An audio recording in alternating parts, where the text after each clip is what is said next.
Hi all! ఈ వీడియోలో వచ్చేసరికి PLSQLలో లూప్స్ గురించి చూద్దామండి. అసలు ఫస్ట్ లూప్స్ ఎందుకు వాడతారంటే executing set of instructions repeatedly until the condition satisfies or the fail. Okay.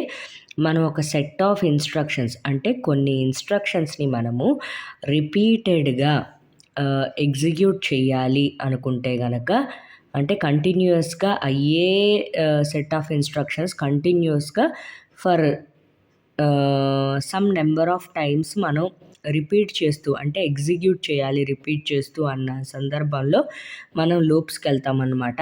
ఆ ఎగ్జిక్యూషన్ లూప్స్ లోపల ఉన్నటువంటి ఇన్‌స్ట్రక్షన్స్ ఎగ్జిక్యూషన్ అనేది లూప్స్‌తో మనము కండిషన్స్ పెడతామనమాట. ఆ కండిషన్ సాటిస్ఫై అయ్యే వరకు కానీ, ఆ కండిషన్ ఫెయిల్ అయ్యేంత వరకు కానీ మన లూప్స్ అనేవి ఇటరేట్ అవుతూనే ఉంటాయి. అంటే ఆ లూప్‌లో ఉన్నటువంటి ఆ ఇన్‌స్ట్రక్షన్స్ అనేవి కంటిన్యూయస్‌గా ఎగ్జిక్యూట్ అవుతూ ఉంటాయన్నమాట.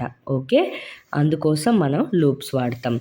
ఆ తర్వాత వచ్చేసరికి మనకి PLSQలో ఉన్నటువంటి లూప్స్ టైప్స్ ఫస్ట్ వచ్చేసరికి ఎగ్జిట్ లూపు, తర్వాత వచ్చేసరికి వైల్ లూపు, తర్వాత ఫర్ లూపు, తర్వాత కర్సర్ ఫర్ లూప్ అనమాట.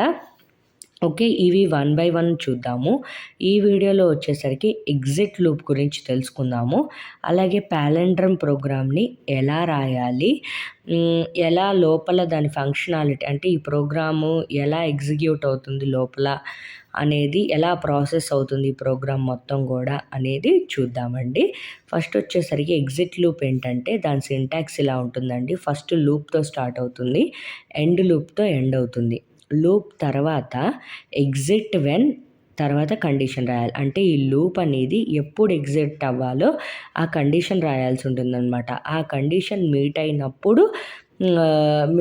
అయినప్పుడు ఈ లూప్‌లో నుంచి ఎగ్జిట్ అయిపోతుంది.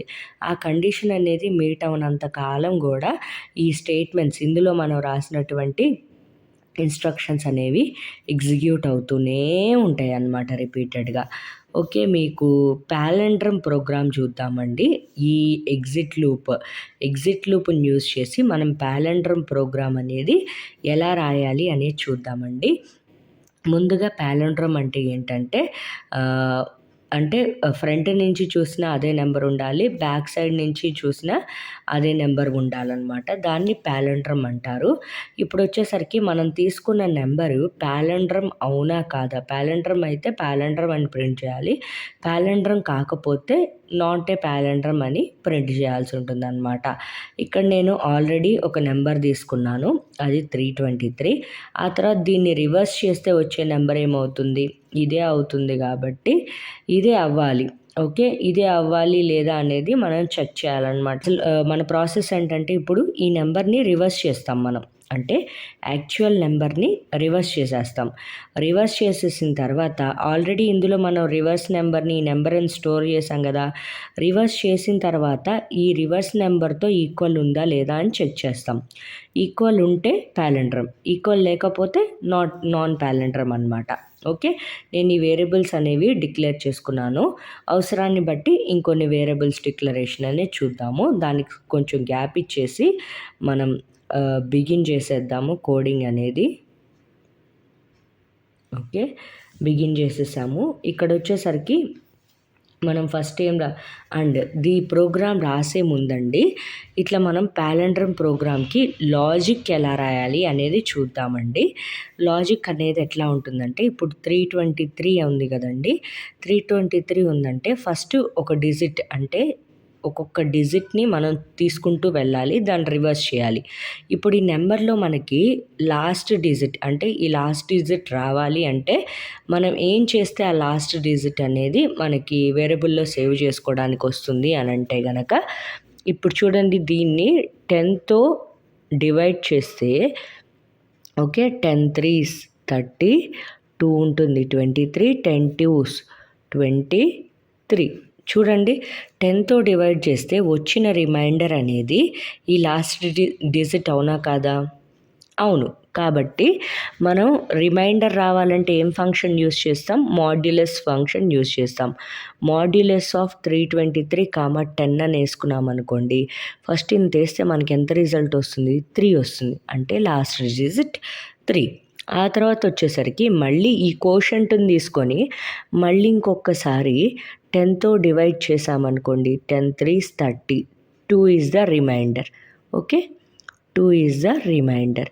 అంటే ఒకదాని తర్వాత డిజిట్స్ అంటే వెనక నుంచి ఒక డిజిట్ తర్వాత ఒక డిజిట్ రివర్స్‌లో మనకి వచ్చేస్తున్నాయి. ఇట్లా మాడ్యులస్ డివిజన్ చేస్తే మనకి. కోషంట్ ఏంటి 3. 3 కాబట్టి దీన్ని 10తో డివైడ్ చేసామనుకోండి 0. ఓకే. 3 ఇదేంటి ఈ number. Okay.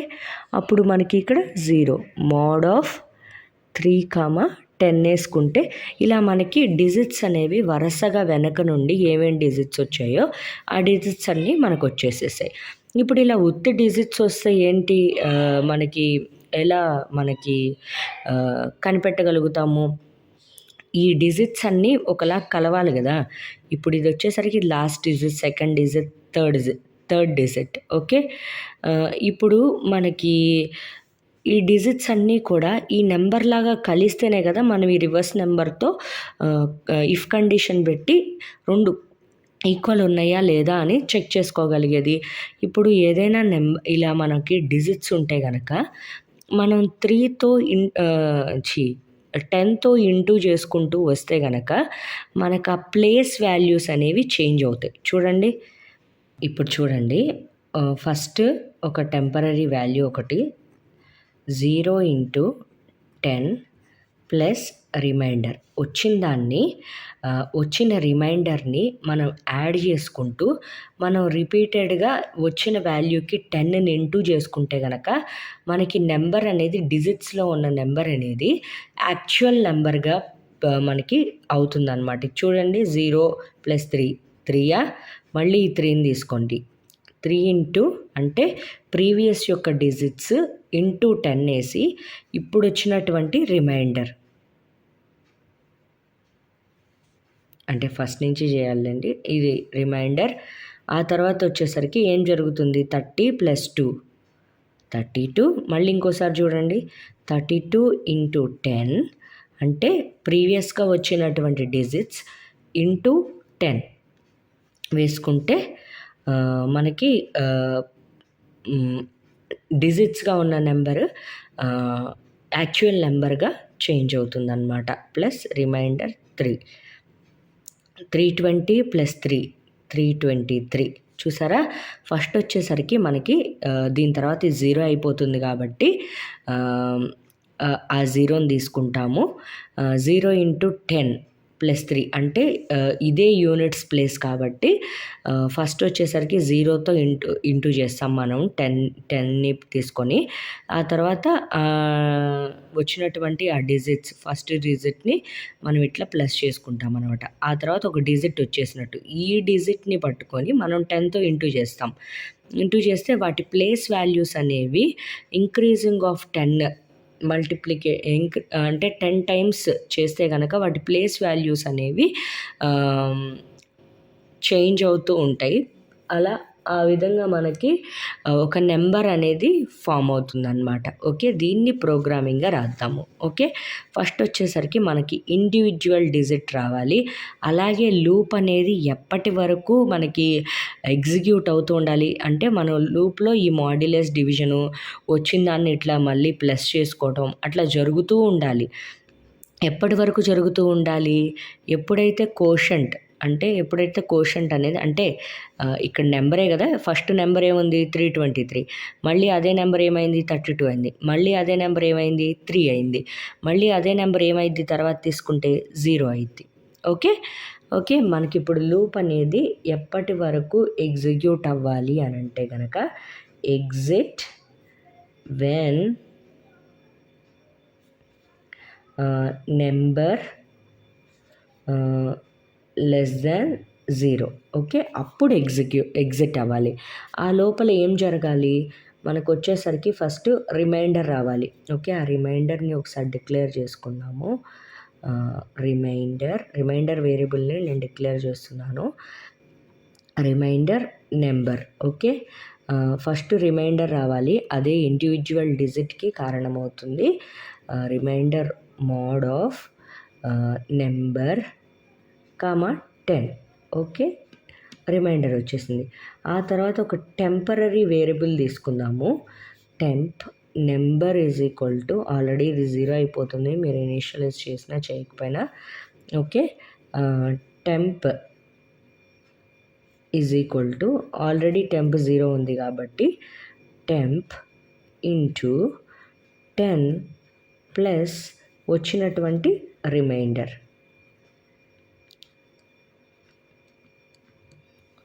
Okay, semicolon. Okay, temporary variable కూడా వచ్చేసింది, మనం ఎడిషన్ కూడా చేసేసాము. ఆ తర్వాత నెంబర్ మళ్ళీ పైకి వెళ్ళినప్పుడు, అంటే మళ్ళీ ఇంకొకసారి మోడ్ జరిగేటప్పుడు నెంబర్ అనేది చేంజ్ అవుతుంది. ఆ చేంజ్ని ఎట్లా రాయాలి? Number is equal to number divided by 10.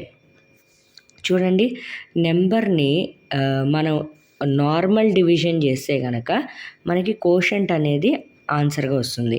Modulus division చేస్తే మాత్రమే మనకి రిమైండర్ అనేది ఆన్సర్గా వస్తుంది. మనం ఇప్పుడు కోషంటే కావాలి కదా, నెంబర్ అనేది కోషంట్గా మారుతుంది మళ్ళీ ఇంకొక ఇటరేషన్లో. కాబట్టి నెంబర్ డివైడెడ్ బై 10. ఒకవేళ ఇట్లా డివైడ్ చేస్తే పాయింట్లో ఏమన్నా వస్తే కనుక ప్రాబ్లం అవుతుంది కాబట్టి మనకి ట్రంకేట్. ఓకే, ట్రంకేట్ ఫంక్షన్లో పెట్టేసామనుకోండి, ఏమన్నా పాయింట్లో వచ్చినా కానీ అది పాయింట్లు అనేది నెగ్లెక్ట్ చేసేసేసి యాక్చువల్ రౌండ్ ఫిగర్ నెంబర్ అనేది మనకి ఇస్తుంది అనమాట. ఓకే, లూప్లో జరగాల్సింది ఇంతవరకే కాబట్టి లూప్ని ఎండ్ చేసేద్దాం. End loop. Okay, loop end అయిపోయింది. ఓకే, ఇది మొత్తం అయిపోయిన తర్వాత చివరికి మనకి వాల్యూ మొత్తం ఎందులో ఉంటుంది? రివర్స్ అయిన వాల్యూ టెంప్లో ఉంటుంది. ఓకే, మనం కంపేర్ చేస్తే ఈ టెంప్ని ఈ రివర్స్ నెంబర్తో కంపేర్ చేయాల్సి ఉంటుంది. If temp equal to reverse number, then dbms output dot